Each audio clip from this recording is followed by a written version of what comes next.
এবং আমাকে বলতেছে অনেকে আপনি এমপি নির্বাচন করবেন, এরা তো আপনার কাজে লাগবে। আমি বললাম আমি চাই না, আমি ওই দুর্বৃত্তায়ন, ওই ফ্যাসিস্ট, ওই আওয়ামী দোসর, ওই মিথ্যাবাদী খুন গুণের রানীর যারা আছে এদেরকে আমি চাই না। প্রয়োজনে আমি এমপি হলাম না, তারপরও আমি চাই একেবারে ত্যাগীদের মূল্যায়ন হতে হবে। এবং তোমরা যদি একসময় বিএনপি করো, আওয়ামী লীগ থেকে সুবিধা নাও, তাহলে তোমরা বাবা পিছনের সারিতে থাকো। লজ্জা লাগে না? একটু লজ্জা শরম নয়? আমি একটা বড় প্রায় 50-60 জনের মধ্যে আমি এরকম কমিটি দেখতেছি যে কারা কারা, আমি বলছি এই 5 জন বাদ। তখন এই বলার পরে সেইখানে আমি কি বলেছি জানেন? সে দু একটা কথা বললে আমি ভাই লজ্জা শরম নাই? লজ্জা লাগে না? আগে আওয়ামী লীগের লেজুর ভিত্তিক ছিলেন, পা চাচ্ছেন, আবার এখন এসে বিএনপির পা চাটতে চাচ্ছেন, বাইরেন। এখন এই কথাগুলো বলতে হবে, সেইটা বলার মতো লোক নাই। ওই যে বলে যে বিড়ালের গলায় ঘন্টা বাঁধবে কে, এইখানে সমস্যা। নতুবা আমাদের নেতা বিএনপির ভারপ্রাপ্ত চেয়ারম্যান মহোদয় তারেক রহমান সাহেব স্পষ্ট কথা, আওয়ামী দোসর, আওয়ামীর সাথে লিয়াজও করেছে এবং নিরপেক্ষ ছিল, বিএনপির পক্ষে কথা বলেনি। বরঞ্চ অনেককে বলছে যাইও না, কাজ হবে না, হাসিনা আর যতদিন জীবিত ততদিন ক্ষমতায় থাকবে, এদেরকে কোনোভাবে দলে নেওয়া যাবে। সর্বদলীয় ঐক্য আমাদের যে বৈঠক শেষ হলো গতকালকে, সেখানে হচ্ছে জামাত দল স্পষ্ট অবস্থান নিয়েছে যে স্থানীয় নির্বাচনটা আগে হয়ে যাক।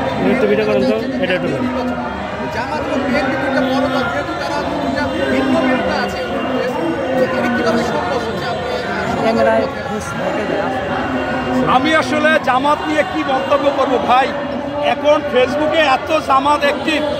আমি একটা বক্তব্য দিয়েছিলাম, বক্তব্যটা হচ্ছে কারো নাম বলি নাই, যে কেউ আমার নবীকে কাউবয় বলবে, কেউ আমার নবীকে ছোট করে কথা বলবে, কেউ মা খাদিজাকে বলবে সে ইনটেক না, ভার্জিন না, তার 3 বার ছাইরে গেছে পৌর, কেউ বলবে আলী সে মদ খেত। এই ধরনের কথা যারা বলবে তাদেরকে নিয়ে আমাদের চিন্তা করা উচিত। আমি এই বক্তব্যটা কে যেন ছাড়তে দেয়, 13,000 আমার বিরুদ্ধে ফেসবুকে এই করছে। আমি তো কারো নাম বলি নাই ভাই। সেইখানে যদি 13,000 পরে ঘাটাই গেলে দেখি যে ওই দলের লোক, তাই আমারই তো নিজের কাছে আমি অবাক হই যে একজন লোক যদি বলে যে আমি আর অমুক দেশপ্রেমিক একমাত্র বাংলাদেশে। ভাই তোমাকে যদি প্রশ্ন করা হয় যে তুমি কি স্বাধীনতা যুদ্ধের পক্ষে না বিপক্ষে, তুমি বলবা যে বিপক্ষে এক কথায়। তা তুমি স্বাধীনতা যুদ্ধে ভূমিকাই নিলে না, তোমার আবার দেশটা আসলো কোথা থেকে? আবার দেশের প্রেমিকটা হইলে কেমন? তুমি তো দেশের বিরোধী ছিলা, তুমি তো এটা বলতে পারো না। আবার তুমি টুক করে বললা যে আমি আওয়ামী লীগের সবাইকে ক্ষমা করে দিব, তুমি ভোট নেওয়ার জন্য, ক্ষমতায় আসার জন্য টুক করে ক্ষমা করে দেবা। এইটা তারই একজন দলের লোক, তিনি বললেন যে আপনার কি সন্তান মারা গেছে, আপনি কিভাবে ক্ষমা করবেন? যদি আপনি ক্ষমা করেন শহীদের সাথে বেইমানি করা হবে।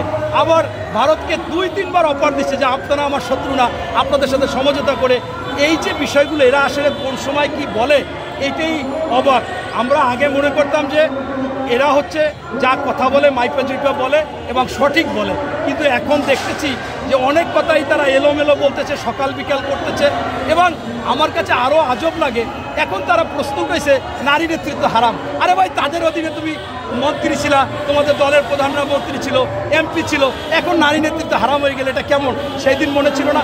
আবার বলে যে আপনার 2018 সালে নির্বাচনে যাওয়া মানুষের সাথে বেইমানি মুনাফিকি করা হয়েছে। তোমরা 25টা আসন